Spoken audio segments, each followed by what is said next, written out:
Hi guys, today we're going to show you how to do a clutch kit install on the 800,000 Defender. This one's a 2016 or 17, and they all work pretty much the same on this 800,000. So here's how we do it. Alright, so we took the tire off this just so it's easier for you guys to see what we're doing in the clutch work. You don't normally have to, you can if you want, it gives you a little bit more room also, but you want to tip up the box. Then you're going to want to move this panel. Like the rear inner fender. We've done some of this ahead of time just to kind of speed up the video. And then that gets you to the clutch cover here. There's 8-10 bolts in here that you want to take out. We've taken half them out just to save some time.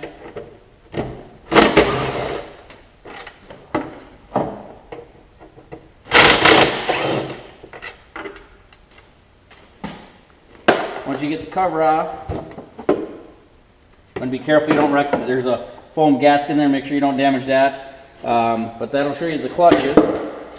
The big one in the rear, that's going to be your driven clutch or your secondary clutch. This is going to be your primary clutch or your drive clutch. And one thing, I don't know if we can show you, if you'll be able to see or not, but before you get too much going, you want to check your belt, which way it's going on there. This is the stock belt on here. The arrow's going that way. Just take note of that so when you do, if you do reuse the belt, you get it on the right direction. But other than that, we'll work through here.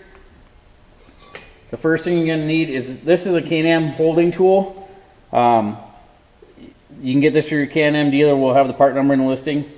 And then also, this is, some Defenders will actually have this in your toolkit or up in under the hood next to your toolkit. Some have them, some don't. But this is a tool to use to get your belt off. We'll take the belt off, just makes it a little bit easier to do everything. So you just thread that in there.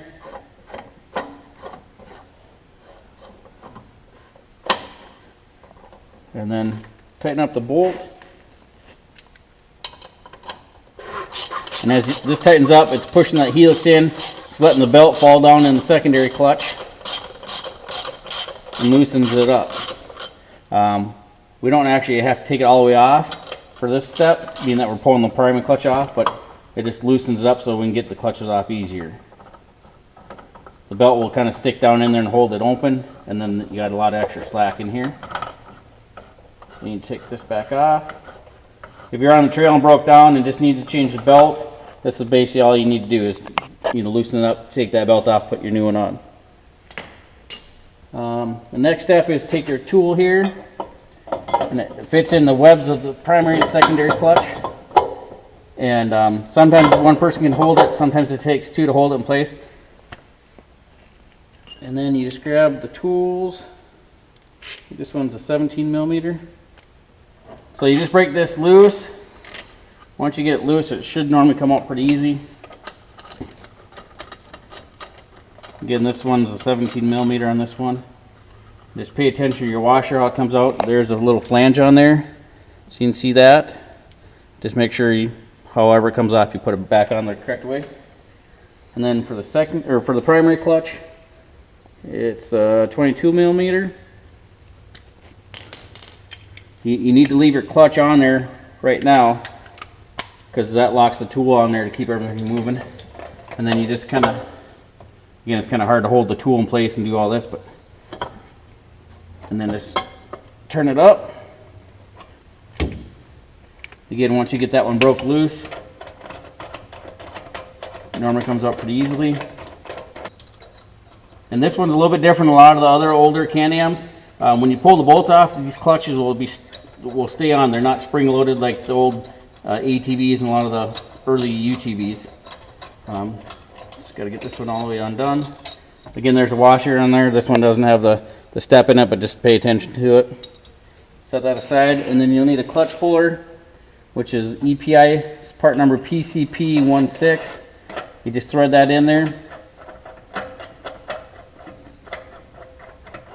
And what you're basically going to do is you're going to tighten this up, and that's going to butt up against the crankshaft, and as you tighten it, it's going to pull itself off. Sometimes it pops off real nice and easy, and other times you got to push really hard and grunt on it a little bit to make it go. And if you really get torquing on it and it doesn't seem like it's coming loose, then you can hit it real lightly, squarely on the end of the end of the puller with a hammer, and that'll get the pop. We'll see how this one goes.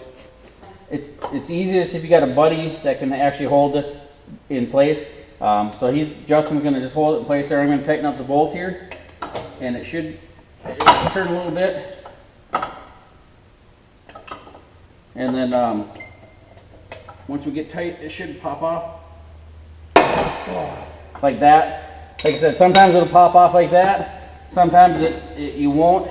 And if it didn't pop off, then what you want to do is get it torqued pretty tight and just tap it on the end of the square like this. If you hit it down like this or from the side, you'll break the puller because there's too much tension on it. But as long as you do that, the clutch will come off, and then you just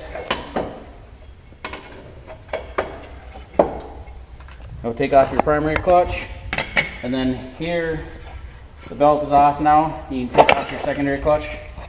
There's two ways to do this. One is what we normally do here is if you leave the clutch puller threaded in, so you got about an inch gap or so, you can take a hammer and carefully hit this, and then that'll break the two clutch halves apart. Otherwise, Can-Am does make a special tool to be able to do the same thing, but most people aren't going to buy the tool, so this is the next best way to do it. You just got to be careful because you're going to hit this as square as you can on the end of the puller, and it's going to go down. So make sure you don't knock the clutch out of your hand and drop on the floor. Again, have a buddy there to help you. This puller will hold the two clutch halves together, so the bottom half won't go, but we'll have Justin help hold it here. And again, this is one of those things that sometimes it's real nice and easy, and the next time it takes a couple hard hits, but we'll try it and see. There, it became loose. You can see the puller drop down, and now the two clutch halves are separate from each other. All right, so now the clutch halves are apart. Just take the puller out.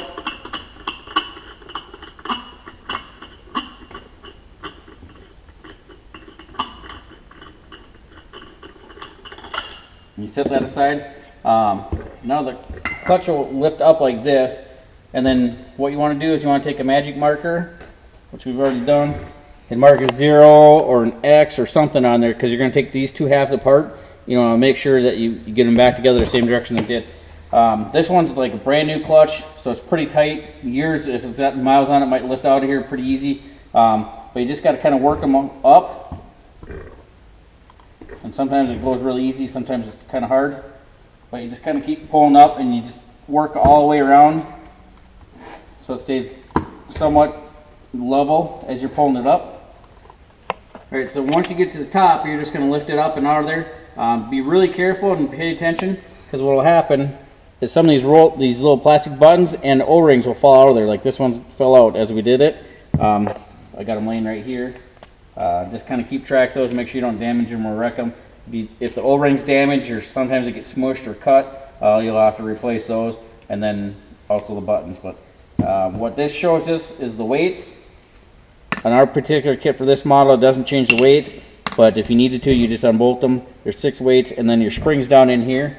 To remove the spring, we're going to use the clutch puller or a clutch compression tool. The EPI part number is CCT820, and basically we got this one clamped in the vise already. We're just going to compress this or set this down in there, and you got the aluminum cup and a washer. Just kind of center them up so they're centered, and then just thread this down. And you want to thread it all the way down by hand, and just you don't want to crank down on it real tight, just enough so there's a little light tension on there. This clutch has been apart a couple times, but sometimes when your clutch is brand new, what you'll see is there'll be, for some reason, they put some silicone in some of these bolt heads, and it's Torx setup, so sometimes you have to scrape that silicone out of there to make it work. So these are T30s, and basically you just take them out. There's 1, 2, 3, 6 of them. Just remove them all the same way. Alright, one thing I forgot to tell you is before you take all the bolts out, the good thing is, you know, this cup is under spring tension, so make sure you're using a compression tool. But you want to mark it. We drew an X with a circle around it, both on the clutch part and on this collar. That way when you reassemble everything, it goes back together in the same spot. And then once you get all of your bolts removed, it's just a matter of just unthreading this.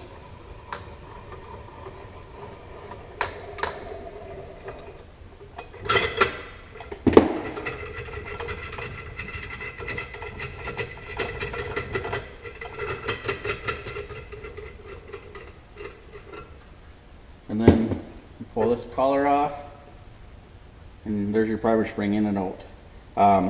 When you got your clutch apart, it's always a good time to blow it out with an air hose and then wipe it down real good with brake cleaner and stuff like that. If you do that, this collar does move out of there, so just be careful of that. So if you flip it upside down, just keep your hand on it. But you want to take a brake cleaner, emery cloth, Scotch-Brite or something, just wipe it up nice and clean, and then wipe it down. And then you probably want to do that again right before you get done, ready to get on, because in case your hands are dirty or greasy from working on stuff, you're good.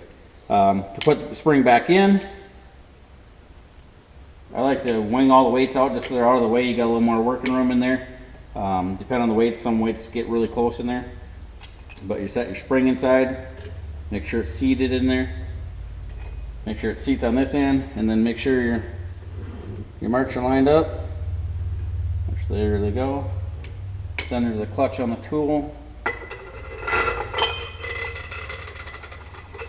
And just compress this back down.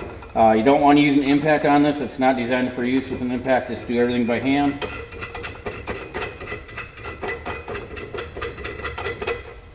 And then when you get it on there, just nice and slowly compress it down. And if you need to, you know, kind of self-align it or help it self-align as you're going down with it. If all of a sudden it binds up or does something, you know, stop and twist, you know, bend it, twist it one way or another. If it's really messed up, take the spring back out and see what's going on. But usually it should go pretty easy. Once you got that in there, it's just a matter of installing all your bolts again. All right, so spring's tightened down in there. You can remove the nut from here, and then once you're done with that, again, just make sure that, you know, pivot each way, make sure they're turning nice and free, nothing hanging up that way. And then what we need to do then is put the center cup back into the clutch.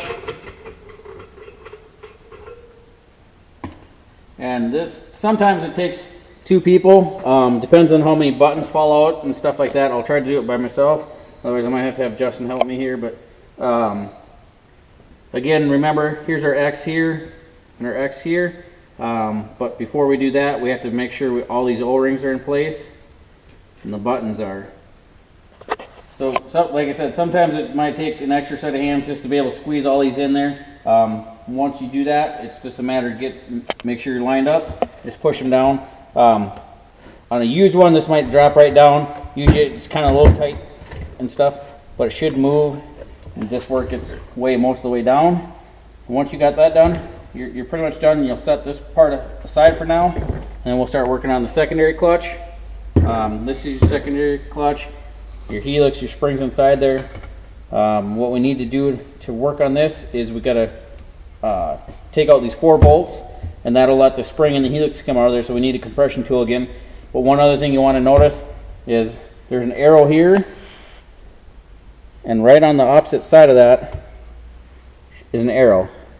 And if you scans back, I got my arrows right here. They're lined up. They're within an inch or inch and a half or so. Depending on how it goes, your clutch will kind of go back and forth in the helix a little bit. So as long as you're within an inch or so, you're pretty close.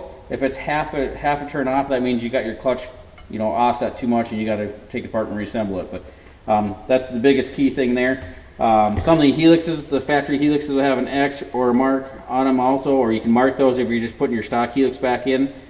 This one we're going to change helix on, so it doesn't have any X marks on it. So what you want to do, I think this one's a T40. These do have a yellow Loctite from the factory. So if they've never been apart before, or if you re-Loctited them before, you want to throw a little bit of heat on them just to help break them loose. And then from there, if you just break them loose a little bit,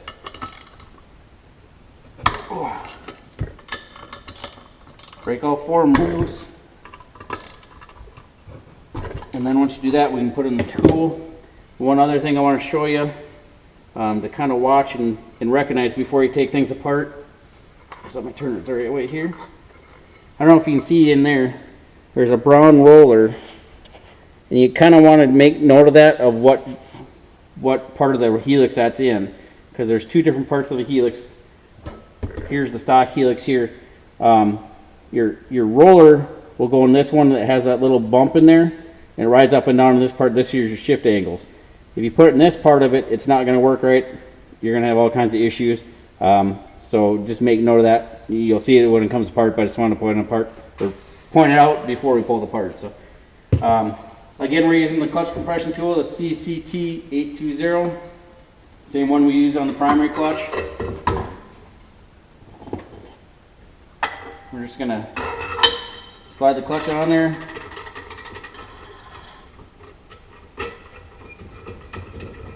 Put the nut down, just to put a little bit of tension on it.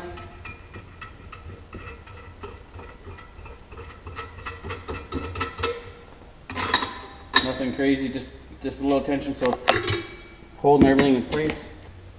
And again, these we've had out a couple times for testing. When you're taking yours apart, especially the first time, they're going to have some Loctite on them, so they might come out a little bit sticky. So a little bit of heat really helps out.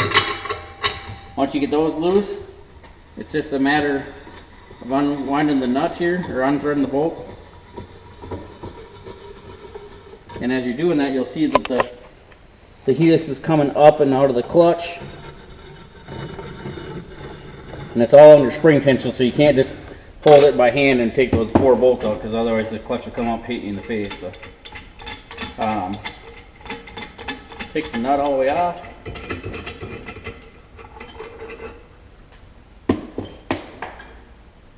And lift up on the clutch, and there's your clutch. Here's your rollers that I was talking about earlier. Anytime you have them apart, inspect them, clean them, blow out the rest of the clutch. Make sure they turn free, there's no flat spots or anything like that. If there are, you want to replace those. And then here's your spring and your helix. The one thing we do want to note, let's see if it'll pop out of here. There's a little white washer, and that's in your stock helix. It's also, we reuse that for the EPI clutch kit in their helix. So you just take that out. Sometimes it'll stick in there. There we go. But usually just work it out of your stock helix, put it back in there. And then should also be, you should have a plastic washer on each end of the spring. Now sometimes that stays in there like that. Sometimes it'll come out and it'll be resting on top of your spring. The big key is make sure you got one on each end and it's facing the right direction. So then it's just a matter of putting your helix in place. And here's the key is if you got this apart, these 2 clutch shafts can turn separate from each other. So if you take apart and clean them and put them back together, that's where the key is to line up those arrows. So make sure your arrows lined up on both sides, which my fingers are on both sides. And then it's just a matter of placing the clutch down on here. But the key is this roller here has to go in this ramp. So you want to make sure you get that as lined up close as you can. And I don't know how good the camera will see it, but we'll try to show you the best we can. Make sure your washers and everything stay in place. Then it's just a matter of tightening it down.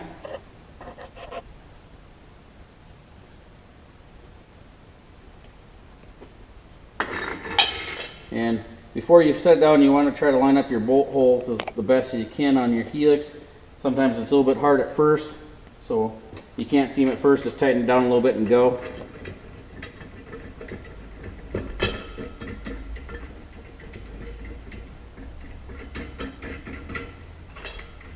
I'll just tighten this down.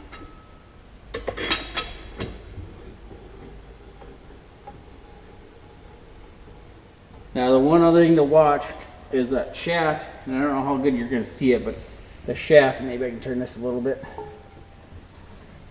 through here, that goes in the bushing of the helix. So as you're tightening this down, if all of a sudden it binds up, you might have to wiggle around a little bit to make sure that that shaft goes down through the bushing without damaging it.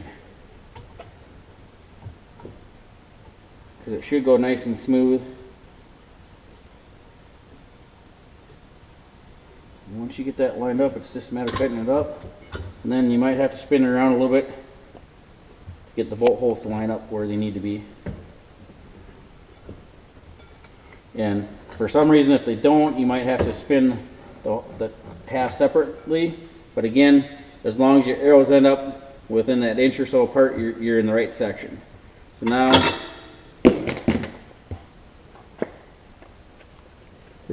we reuse blue Loctite on here.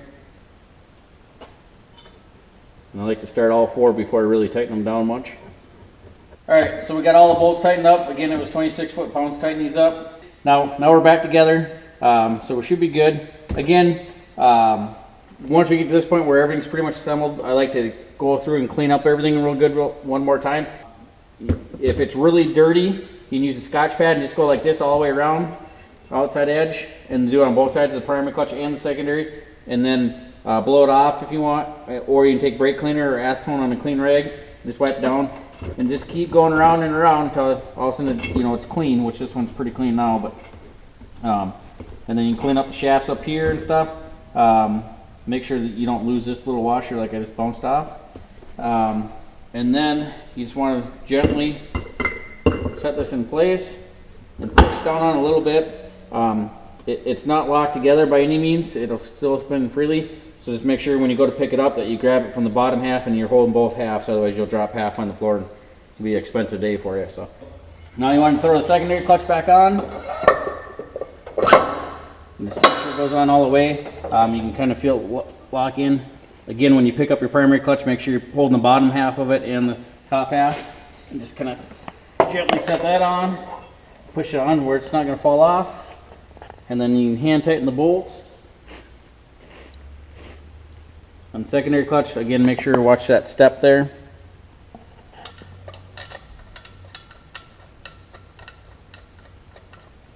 I like to get these on there just so they can't slide off on you in your primary clutch. You have to thread it through one section where the clutch puller threads in, then you thread it into the crankshaft. Again, we're just going to slide this tool on. I'm going to have Justin kind of hold it in place. Makes things a little bit easier. Hopefully you guys can see everything, but then this one goes to 52 foot-pounds on the secondary clutch. And it doesn't really matter which one you torque first, as long as you torque them both. It's nicer if you got another person there to help hold it. The tool stays on a lot better that way. So that's at 52, and then when you go to your primary clutch, you want to go to 89. The holding tool, again, is available through your Can-Am dealer. I'm sure you can find them online if they don't want to sell them to you and stuff like that. They're around $100 if I remember right. Torque this down.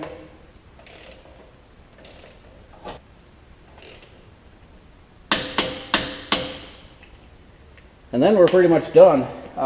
We've got to put the belt back on, which, again, we're going to thread this in. One thing, if you're using an EPI kit, some of the helixes have extra holes in them. So you just got to make sure when you put this in, you're going to tighten this bolt in there, make sure it doesn't hit one of those holes. Try to make it so it hits on the bigger flat spot. Again, when you go to use the belt, this is a stock belt here, but any belt out there should either have an arrow for the rotation, or if they don't have an arrow, you always want to put it so you can read it, like normal from left to right, and put it on. If for some reason your belt was on backwards beforehand and you're reusing that same belt, you want to keep using that belt in the same direction it came off. So, but then just stick your belt around your primary clutch. Just get it on there. If it won't go on, you can crank this open a little bit more. And it helps to have your clutches or your machine in neutral. That way you can spin the clutch around. It should work pretty good there.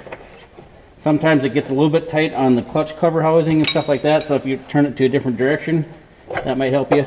But once you get it on like that, you want to back off.